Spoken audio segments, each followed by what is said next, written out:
Sir. अस्सलाम वालेकुम, बहुत शुक्रिया जी। सर क्या सेवा, शुक्र अल्लाह का, फर्स्ट क्लास। काफी दिन के बाद आपके साथ मुलाकात है। हाँ, तो बस आजकल कोरोना की वजह से भी थोड़ी सी एक्टिविटीज़ कम है और मसरूफियात भी कम है, तो इस वजह से ज़्यादा पॉलिटिकल एक्टिविटीज़ हैं नहीं। अच्छा सर, आज जो है ना 2020 बजट पेश हुए, उसके बारे में इस कौम को आपका क्या पैगाम है?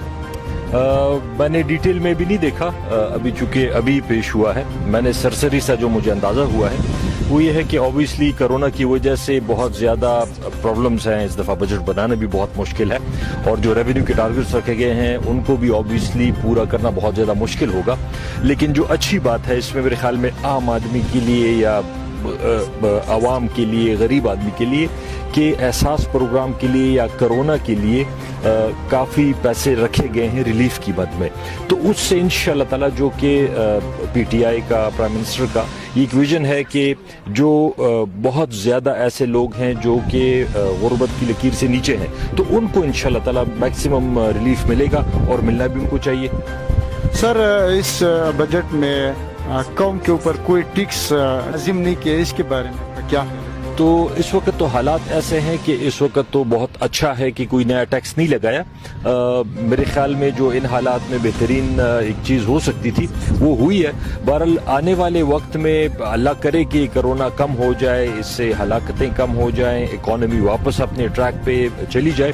लेकिन ये कि फ़िलहाल मुश्किल काम है। ऐसे हालात में सिर्फ पाकिस्तान के लिए नहीं, पूरी दुनिया के लिए इस वक्त मेरे ख्याल में उनके जो फाइनेंशियल हालात हैं, अमरीका जैसा मुल्क हो, जो भी ममालिक हों, तो बहुत ज़्यादा पूरी दुनिया में लोगों को प्रॉब्लम्स है और पाकिस्तान में तो ऑब्वियसली चूँकि इकॉनमी का या लोन्स का पहले से हालात अच्छे नहीं थे, तो उसका तो बहुत ज़्यादा प्रॉब्लम है। सर इसमें ये भी वाज़ेह हुआ है कि जो सरकारी मुलाजिमीन है उसका तनख्वाह नहीं बढ़ा है, क्या इज़हार ख्याल है आपका?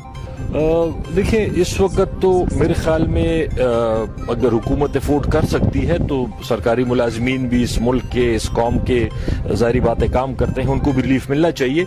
लेकिन इस वक्त मैं समझता हूँ कि ज़्यादा हमारी तवज्जो जो है वो ऐसे लोअर क्लास लोगों पे जो कि फाइनेंशियली लोअर क्लास से बिलोंग करते हैं, जिनकी आमदन इतनी नहीं है, तो उनके लिए ऑब्वियसली ज़्यादा से ज़्यादा हमें कोशिश करनी चाहिए कि उनको ज़्यादा से ज़्यादा रिलीफ मिले। देखें इसमें सिर्फ जो बड़ी बात है ना वो ये है कि आप भी देख रहे होंगे जगह जगह कहीं रेस्टोरेंट्स, कहीं होटल्स, कहीं कारोबार बंद हो रहा है कोरोना की वजह से। कल मुझे एक बंदा बता रहा था कि जी मैंने अपने उसके रेस्टोरेंट में काम करते थे कि मैंने आधे लोग फारिग कर दिए। तो कहता है कि जब वो लोग जा रहे थे तो उन बेचारों की कहता है कि बिल्कुल आंखों में आंसू थे, क्योंकि इस वक्त तो नई नौकरी मिलना तो बहुत मुश्किल है, पुरानी खत्म हो रही है। तो कहते हैं फिर मैंने अपने उनको बोला क्या ठीक है बस आप मत आए करो, मैं आपको आधी तनख्वाह वैसी दे दिया करूंगा। लेकिन ये कि प्रॉब्लम है बहुत ज़्यादा लोगों को, तो हमें ज़्यादा तवज्जो उन पे देनी चाहिए जो कि इस वक्त बिल्कुल गुर्बत की लकीर से नीचे लोग हैं, ताकि उनको मैक्सिमम बेनिफिट मिल सके या उनके साथ इमदाद की जा सके। सर एक बात और, आपका गुफ्तगू थोड़ा ज़्यादा करना ना, आप KPK में एजुकेशन का मिनिस्टर भी रहे ना, कब तक ये स्कूलें ये चीज़ें बंद होगा?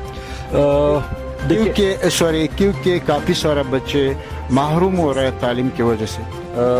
बिल्कुल आपकी बात बजा है कि हमारे बच्चों का टाइम ज़ाया हो रहा है, लेकिन उसमें आप ये चीज़ देख लें कि जहाँ जहाँ पे पॉसिबल हो सकता है वो तो अगर जो वीडियो उसकी कॉन्फ्रेंस में या उनकी तवस्सुत से अगर जहाँ जहाँ पे ऑनलाइन क्लासेस अवेलेबल हो सकती हैं वहाँ तो कर सकते हैं। लेकिन देखिए स्कूल में बच्चे अगर इतने करीब करीब बैठे हों तो खुदा न खास्ता उनके लिए फिर वही बच्चे जब अपने घरों में आते हैं तो उनकी वालिदैन, उनके फिर बुजुर्ग, स्पेशली दादा दादी, नाना नानी, उनके लिए बहुत ज़्यादा ये मुश्किलात हैं।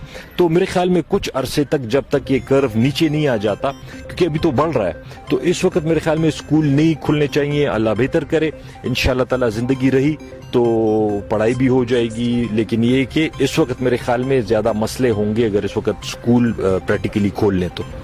सर कोरोना है और आवाम के लिए इस कोरोना क्योंकि दिन ब दिन ये बढ़ रहा है, आवाम के लिए आपका क्या पैगाम है?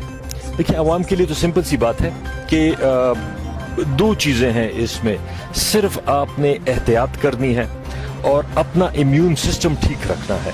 کہ اگر آپ نے احتیاط رکھنی ہے, چاہے وہ ماسک پہننا ہو, چاہے وہ ہاتھ صاف رکھنا ہو, تو یہ ہے صفائی کے حوالے سے, احتیاط کے حوالے سے. اور دوسرے یہ کہ آپ نے اپنا امیون سسٹم بہتر کرنا ہے, کیونکہ جن لوگوں پہ یہ زیادہ اثر کرتا ہے ان کا اگر آپ دیکھ لیں تو جس کا امیون سسٹم کمزور ہوگا, تو آپ یوں سمجھ لیں کہ آسان الفاظ میں لوگوں کے سمجھنے کے لیے کہ اگر کسی ملک کی فوج کمزور ہو تو اگر اوپر سے کوئی حملہ کرے گا تو وہ اس کو شکست دے دے گا. تو اسی طرح جسم میں اگر یہ امیونٹی بہتر ہو تو اگر خدا نخواستہ ہو بھی جاتا ہے تو 2 ہفتے کے اندر ریکور ہو جاتے ہیں. تو اس کے لیے یہ ہے کہ امیونٹی سسٹم کو, اس کے لیے ایکسرسائز کرنا, اس کے لیے اچھی خوراک کا, اس کے لیے گند بلا سے خوراک نہ کرنا, تو امیونٹی کو بہتر کرنا ہے. جیسے امیونٹی بہتر ہوگی تو اگر خدا نخواستہ ہو بھی جائے گا تو اس سے ہم جلدی ریکور ہو جائیں گے. سر آپ نے ماسک نہیں لگایا؟ ماسک میں چونکہ یہ کھلی جگہ ہے تو کھلی جگہ پہ ماسک عموماً, کیونکہ اندر کانفرنس روم میں یا جگہوں پہ بیٹھ کے سارا دن بندہ تنگ ہو جائے تو کھلی جگہ میں نسبتاً رسک کم ہوتا ہے, تو اس وجہ سے نہیں پہنا. ناظرین یہ دیکھ